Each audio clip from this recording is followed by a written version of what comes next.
Cette histoire, c'est une des plus belles que j'ai eu à raconter. Elle a été rapportée par un Moël, un circonciseur rituel, au Rav Nissim Yagen, un des plus grands rabbins d'Israël, mot pour mot. Voici son témoignage. Il dit comme ça: un jour, le téléphone sonne dans mon bureau. J'entends une voix de femme qui dit « Allô ?» Il répond « Oui ». Elle dit « Mais vous êtes le Moël Aboav ?» Il répond « Oui ». C'est de la part de qui? Elle lui dit « Shalom, êtes-vous disponible demain matin pour une Brit Mila dans la ville de Cholon à 7h30 ?» Il répond « Oui, avec joie ». Elle est contente, extra, on est d'accord. À demain, à l'adresse X et Y, à 7h30 précise. Attention, elle précise « Je suis pointilleuse sur les horaires ». Cette conversation étrange s'achève ainsi. Le Moël explique, il dit « Je pensais que notre échange avait été bref en raison de l'émotion qu'elle ressentait, elle venait d'avoir un petit bébé. J'inscris donc tous les détails et je quitte le bureau pour rentrer chez moi. Le lendemain, juste après la prière du matin, le Moël raconte qu'il arrête un taxi. 20 minutes plus tard, il arrive à l'adresse indiquée et à sa grande surprise, ce n'était pas une salle de fête. C'est vrai qu'on a l'habitude de faire des Brit Milot dans des salles de fête. C'était pas non plus une synagogue. En fait, c'était l'adresse d'une maison particulière dans un quartier huppé de Cholon. Sur la porte, pancarte Famille Golan. Il raconte, je toque à la porte délicatement. La porte s'ouvre et tout d'un coup quelqu'un dit « Bonjour, je m'excuse, je dois partir immédiatement, je suis en retard ». C'était qui? Le maître de maison qui quittait les lieux à toute vitesse. Sa femme m'adresse donc la parole, adresse la parole au Moël qui lui dit « Enchanté, je suis Madame Golan, mon mari est-il parti? Je dois aussi partir moi aussi, ne vous inquiétez pas, la nourrice est en route, elle va arriver dans un quart d'heure environ pour vous remplacer auprès de Yuvali. Et pendant ce temps, vous pourrez faire la Brit Mila, n'est-ce pas? Vous serez tranquille, vous auriez tout ce qu'il faut. » Et lui il répond « Mais Yuvali c'est qui ?» Il lui dit « Non, Yuvali c'est le bébé que vous devez circoncire. » Et il lui dit « Mais vous l'avez déjà nommé ?» Et il lui répond « Oui, la vérité c'est que nous ne voulions pas vraiment faire la Brit Mila, nous ne sommes pas religieux, vous comprenez. On n'est pas du tout attachés à tous ces symboles-là, mais finalement, Shagai et moi, mon mari, on a décidé qu'il valait la peine de lui faire au moins la Brit Mila pour pas qu'il ait honte devant ses copains lorsqu'il grandira. » Et en fait, la vérité c'est que vous avez eu de la chance puisque vous vous appelez Aboav, ça commence par un Aleph. On a donc choisi le premier Moël qui était dans les pages jaunes israéliennes et on vous appelait. Et le Moël continue son histoire et raconte « Je comprends donc que Shagai, qui était là il y a quelques minutes, était donc le père de l'enfant. Je m'adresse à Madame Golan et je lui dis « Il n'est pas possible d'effectuer une Brit Mila dans ces conditions. Qui sera le sandak? Qui va porter l'enfant? Où est le père de l'enfant? Et qu'en est-il du minyan de 10 personnes qui doit être là pendant la Brit Mila ?» Il lui dit « Désolé, c'est pas possible. Oui, il nous faut un minyan, 10 personnes. » Elle lui répond « Je m'excuse, il est très tard pour moi. Je vous demande de commencer cette opération car je dois absolument quitter la maison d'ici 1 ou 2 minutes. » Faute de mieux, il raconte « J'entre dans la chambre du bébé. Imaginez, il est seul dans la maison. Je dispose les ustensiles pour la circoncision sur la commode. Je regarde le nourrisson dormir et au même moment, des larmes coulent de mes yeux. Je suis extrêmement peiné, j'ai du mal à croire qu'un enfant juif entre de cette façon dans l'alliance d'Abraham Avinu. Je réveille le bébé tout doucement, je le mets sur mes genoux. Je fais à la fois office de Sandak, je porte le bébé, de Moël, c'est moi qui va le circoncire, de père de l'enfant, car il en faut un à la Brit Mila, et de celui qui récite les bénédictions d'après la Mila.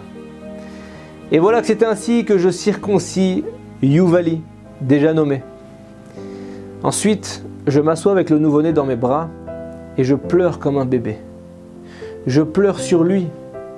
Je pleure sur la tristesse de l'exil et en particulier sur cette réalité affligeante de la galoute, l'exil.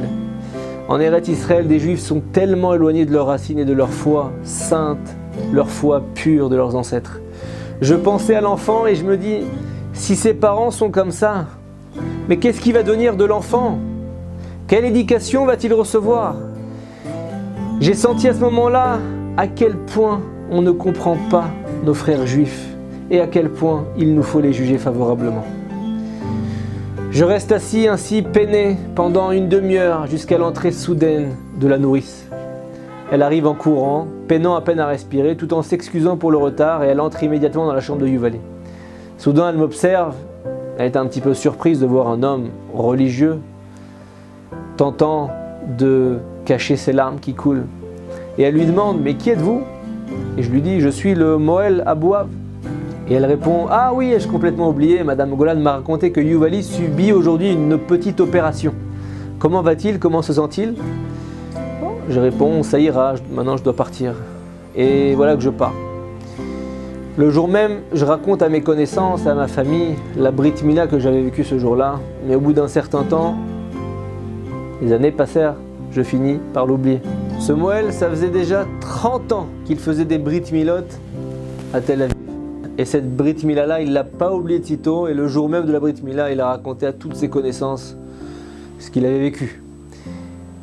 Mais voilà que maintenant, on est 12 ans après cette Brit Mila. La Brit Mila du célèbre Yuvali.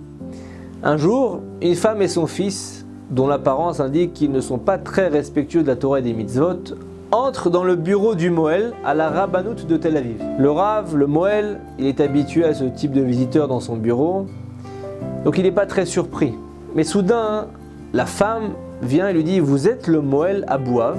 Et lui, il lui répond « Oui, vous êtes qui ?» Et il lui dit « Je suis Madame Golan de Cholon, est-ce que vous vous souvenez de moi ?»